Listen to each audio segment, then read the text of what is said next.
भक्त आसुमल आश्रम में ऐसे रहते थे जैसे दांतों के मध्य जीवा रहती है।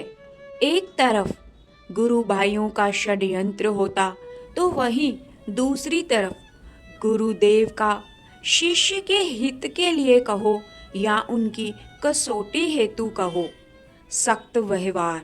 अरे ये क्या कर रहा है? सत्संग सुना रहा हूँ और तू ध्यानस्थ हो गया है। ये क्या है आजूमल? गलत बात है। दोबारा ये गलती नहीं होनी चाहिए। जिस समय जो कार्य कर रहे होते हैं उस समय उसी पर पूरी तरह ध्यान देना चाहिए। ध्यान के समय ध्यान करो, सत्संग के समय सत्संग श्रवण ही करो।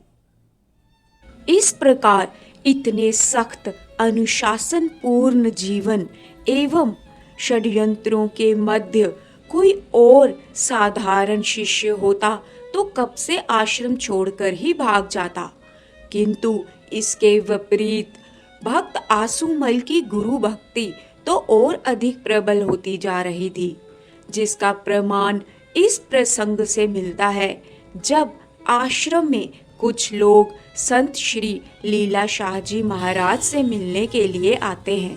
और सुनाइए, घूम लिया सारा नैनीताल? बापू जी, बस सब देख लिया। अब तो बस हमने वापस जाना है।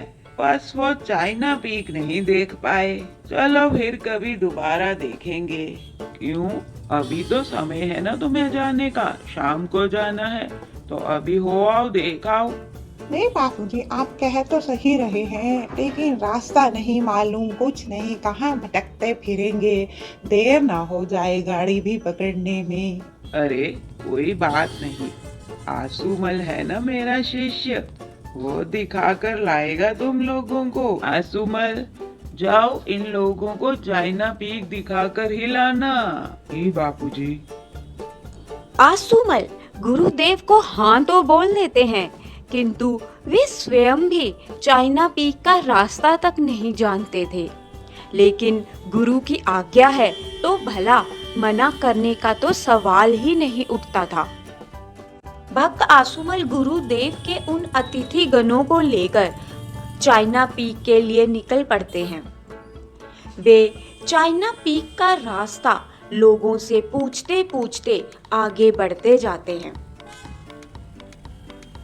किंतु आज तो मानो केवल उनके गुरुदेव ही नहीं, पूरी प्रकृति ही उनकी परीक्षा लेने के लिए तैयार बैठी थी। जैसे ही वो थोड़ा आगे बढ़ते हैं, तभी रास्ते में बहुत जोरों की आंधी तूफान चलने लगता है और जो लोग भी चाइना पीक देखने के लिए जा रहे थे वे पुनः वापस लौटने लगते हैं। अरे ओहो, आंधी शुरू हो गई है, बारिश होने वाली है। चलिए चलिए चलिए, वापस चलिए चलिए, फिर कभी देखेंगे चाइना पीक। चलिए आसुमल जी, वापस चलिए। नहीं नहीं, अरे क्या कह रहे हैं? ये आंधी तूफान बंद हो जाएगा, आप फिक्र मत कीजिए, हम चाइना पीक देखकर ही जाएंगे। अरे कैसी बात करते हैं आसुमल जी, इतनी आंधी आ रही है, लोग देखिए वापस जा रहे हैं और आप कह रहे हैं हाँ हाँ हाँ, बहुत है, आंधी आ रही है। सही कह रहे हैं भाई साहब, हम वापस जाएंगे। कैसी बात करते हैं आसुमल जी, हम जाएंगे ही नहीं। मैं आपको वापस नहीं जाने दे सकता। 2 कदम और, बस 2 कदम और।